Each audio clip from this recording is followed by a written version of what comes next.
Hello everybody, welcome to the Joy of Trucking once again.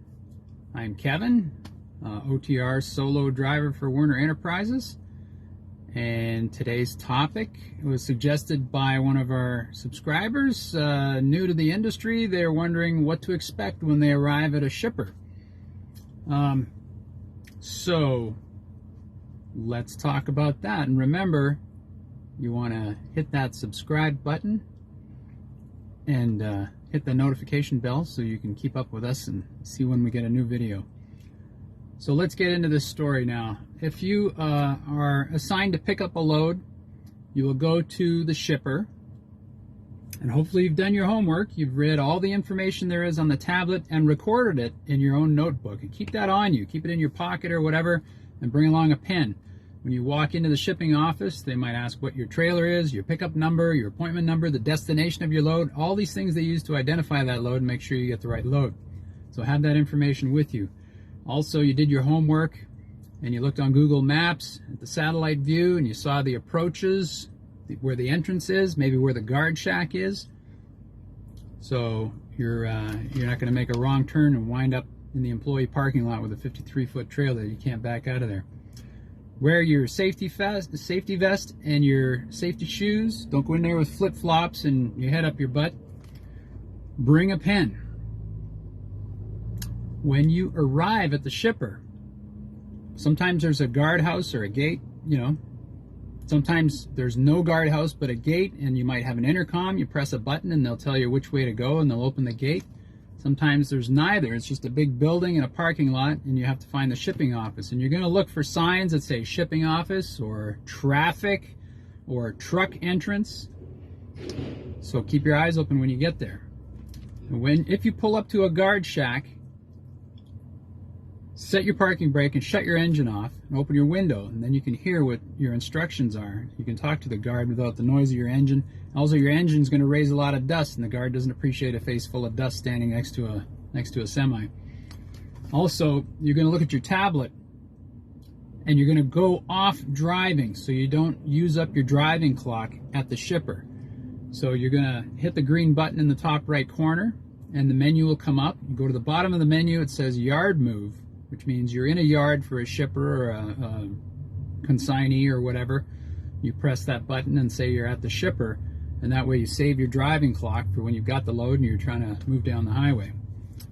So now you're at a guard shack or a gatehouse, and you'll have an empty trailer because it's company policy to drop off an empty trailer when you pick up a load so that the customer can load the empty trailer for the next guy and keep Werner moving freight. So they may want to inspect the back of your trailer there. You'll have to go and open the doors. Make sure that it's clean, especially if you're going to be hauling food. Let's say you're dropping off at a place that makes dog food or cereal or something like that. They don't want the trailer all disgusting and dirty because they're putting food in there, and they have to have hygiene standards. But they'll also check to see the condition of the trailer. If there's a hole in the roof or a hole in the floor or wall where the weather can get in, it'll ruin the load. If the food gets wet from a bad rainstorm or something, it's damaged. Same goes for paper if you're hauling paper. So they'll inspect the trailer, and then they will either give you directions to go to the shipping office, or they'll tell you where to drop your trailer. They might give you a yard slip, which is a piece of paper with a number or a designation of where you're supposed to drop your empty trailer. And if that spot is already taken, make sure you write down where you do drop your trailer. You don't have to go all the way back to the shack and ask them where now, somebody else took my spot. Find an empty spot, but write down the number, because you're going to hand them that slip when you're leaving, and they have to know where your trailer is. So now you've gone to the gatehouse, they inspected, they tell you where to drop your trailer. They may also tell you to slide your tandems, because they want the tandems all the way at the back when the trailer's being loaded.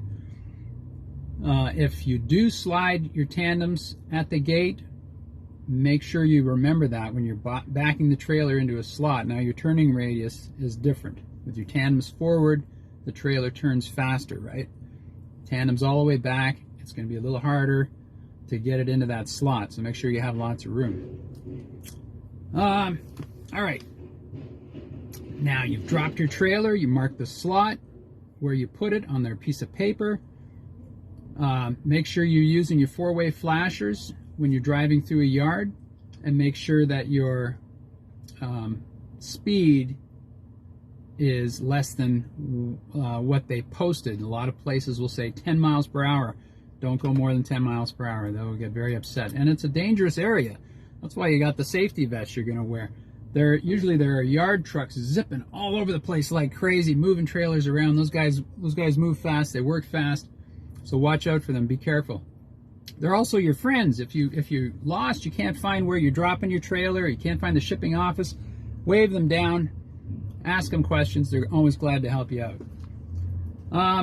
So now you've dropped off your empty trailer. You got to find the shipping office. They will tell you where to find your loaded trailer. They'll give you the bill of lading, all your paperwork or whatever, and then you'll go find that trailer. You will inspect that trailer. Just like you're doing a pre-trip inspection, you're going to check the, your lights, your brakes, your tires. Check the doors of the trailer. Make sure that they're closed top and bottom, and that the seal between the doors is good. You don't want weather getting in there. Make sure if there is a seal on it, double check the seal number against the bill of lading number, the seal number that's on the bill of lading. But make sure you got the right load. Make sure you got the right trailer number, everything. You don't want to get 300 miles down the road and find out you got the wrong load. Then you hook up your trailer, do a tug test, make sure the air comes up and everything. You check the doors, you check the seal. You're going to drive back to the gate, and you're going to show them the bill of lading, and they're going to want to check the seal to make sure it matches the bill of lading. You might pull up, hand them the paperwork, and they'll say pull forward and stop so I can just check the seal, and then they'll wave you on and away you go. Now if it's a live load, that's another situation. You're gonna keep your empty trailer. You go to the shipping office, they'll tell you which dock you go to. You're gonna back your trailer up. They might have you slide your tandems back, which is much safer for them loading. They might ask you to chock your wheels. They might ask you to disconnect the red air line to the trailer so that it locks the parking brakes. They may put a lock on that mechanism so you don't hook it back up while they're not looking. They may even tell you to shut your truck off and give them the key. There may also be a locking mechanism that grabs the DOT bumper on the back of your trailer, and that holds you in place, and so nobody can move away while they're loading. They don't want a forklift sailing off into empty space. Usually there's a light next to the dock that you can see out of your mirror, so when it turns red, it means they're loading. Don't move your truck, be patient, and wait, and you'll feel them in there shaking the whole truck and everything. When the light turns green, it means they're done and you could pull away. And at that point, maybe you have to go into the office to get the paperwork. Maybe they have to come out and take the lock off your glad hands. Don't forget to pull the chocks out from the wheels before you pull away. And you'll have to pull out and close the doors and put the seal on, and probably slide your tandems at that point too before you take off. So those are all things you gotta think about and remember, and things that'll happen when you get to a shipper. Another important thing is a lot of places will have scales on the property, and you can weigh your truck when it's fully loaded, and that's a great thing. Especially if it's a place that loads you up heavy all the time. Like we were taking beer out of Denver. We were always at 45,000 pounds, and they have a scale right there. As soon as you hook up your trailer, you go to the scale. They'll give you the scale ticket. They'll tell you how much all your axles weigh. Keep in mind, your front steer axles, 12,000 pounds maximum. Your drive tandems, 34,000 pounds maximum. Your trailer tandems, 34,000 pounds maximum. You can shift the weight by sliding the tandems on the trailer. If I move them forward, I'm getting more of the trailer on those tandems, so I'm actually taking weight off the drives. It happened to me once. I left a place that loaded me with 40,000 pounds of paper. I didn't think anything of it. I thought it was good.